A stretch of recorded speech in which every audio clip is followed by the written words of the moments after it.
Saan napunta? O, tanungin natin ngayon, saan ba napunta yung ano? Saan ba napunta yung pera? Saan napunta? Eto, sabi ni Inday Sara. Ang confidential funds, marami kaming pinaggamitan.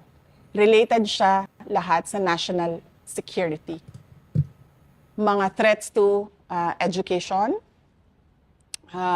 threats to mga children, ang criminality, insurgency, violent extremism. Alam niyo yung nagpapasabog ng bomba, yung mga ganon. Yan na, oh.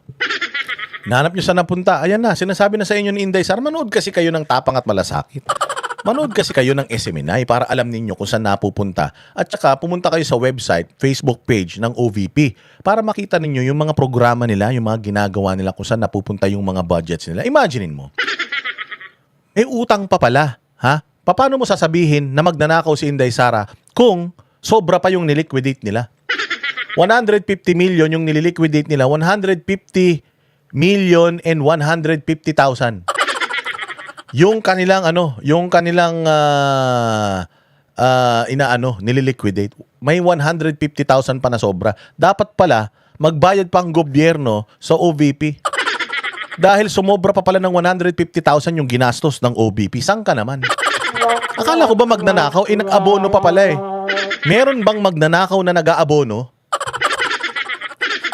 Pwede ba yun na yung nanakawan niyang bahay, lalagyan niya pa ng bigas? Halimbawa ako, akyat bahay ako. Pagpunta ko sa bahay, ay, may dala akong mga grocery. Lalagyan ko ng grocery yung kanyang bahay. Bago ko nakawan. Pwede ba yun? Pwede ba naman na pumasok sa bahay, yung sira yung pinto namin, tumawag ng pulis, sira yung pinto, pinasok yung bahay namin, ninakawan kami. Tas pagpasok ng pulis, ano yung mga nanakaw sa inyo? Actually, nadagdagan pa kami ng 3 kabang bigas. Hindi na maamin yan.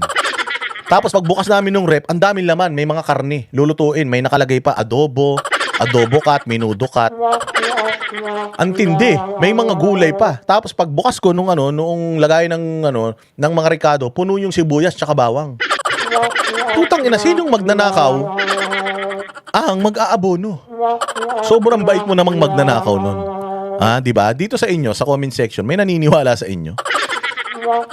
Makulimlim na umaga. Ang kulimlim nga ng umaga ngayon. Huwag kayong mag-alala. Pag ganito makulimlim ang umaga, iklian natin yung live natin. Oo. Ayan na nga. So, hindi ba? 125 million plus 125 million lang pala yung hinahanap kay Inday plus 150K.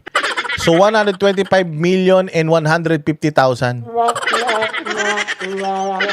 Sinong gago ang magnanakaw na mag-aabono pa?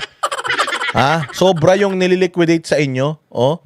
Ibig sabihin nun, nasobrahan pa. Baka nga po, kaya pala nawawala yung 150,000 ni Manscarpio. Sabi ni Manscarpio, kulang tayong 150. May 150 ko dito sa ibabaw ng TV, nawawala. Putang ina niya, naibigay pala ni Inday Sara sa serbisyo. Galing! Paano na yan ngayon? Galing mismo sa COA yan. COA mismo nagsabi na ang ginastos pala ng OVP sobra ng 150,000. Paano natin sasabihin magnanakaw yan? Magnanakaw? Nag-abono pa? Sana all. Saan napupunta? Pinapaliwanag kasi sa inyo ni Inday Sara, hindi kayo nakikinig. Bakit kayo hindi nakikinig? Kasi nga, putyang ina, pag pinakinggan nyo si Inday Sara, maa-addict kayo sa kanya. Nakita nyo yung tsura ni Inday Sara? Ganda ni Inday Sara na yan.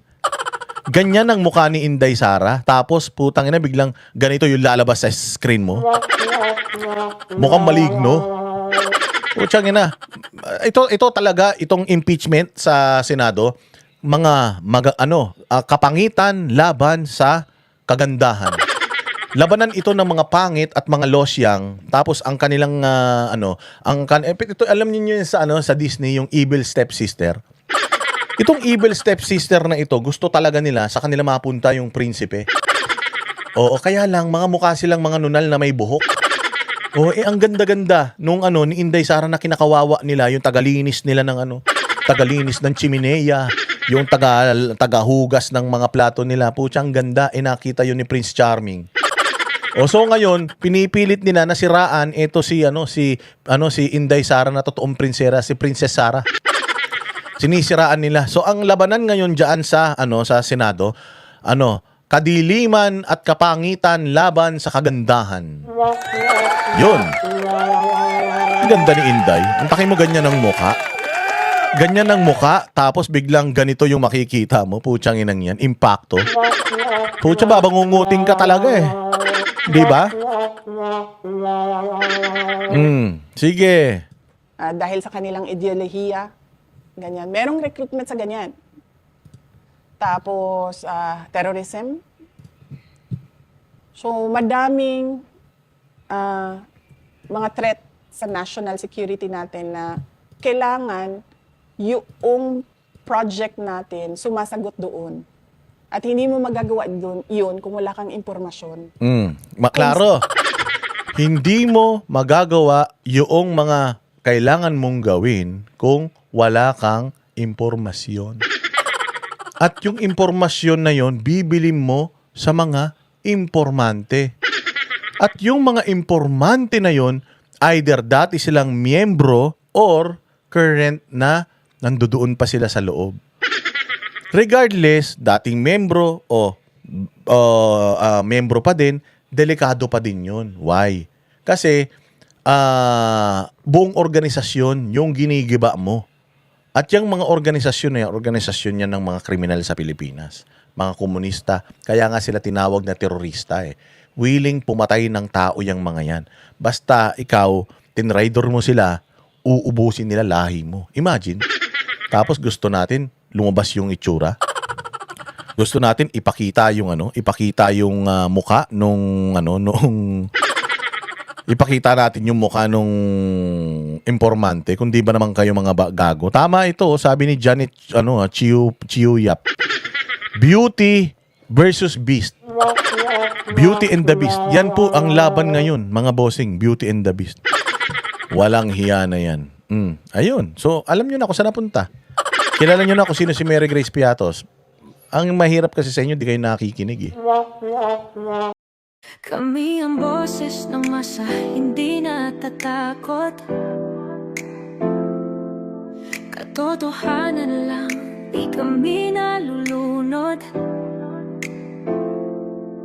Walang bahid ng sismis, lahat ay totoo. Kahit sino ka pa, pag mali ka babanatan ka. Walang pinipiling kulay, wala kaming kinikilingan. Basta para sa bayan, kami lalaban. Pagdama palakpakan, pag mali banatan. Di matitinag, di matatakot, para sa bayan tuloy ang sigaw. Sa harap ng kamera, walang halong takot.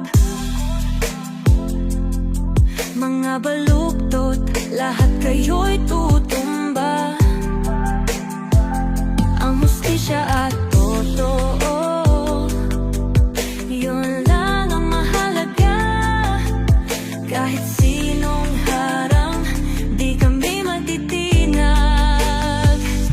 Walang pinipiling kulay, wala kaming kinikilingan. Basta para sa bayan, kami lalaban. Pag tama palakpakan, pag mali banatan. Di matitinag, di matatakot, para sa bayan tuloy ang sigaw. Kung nasa tama ka, ikaw ay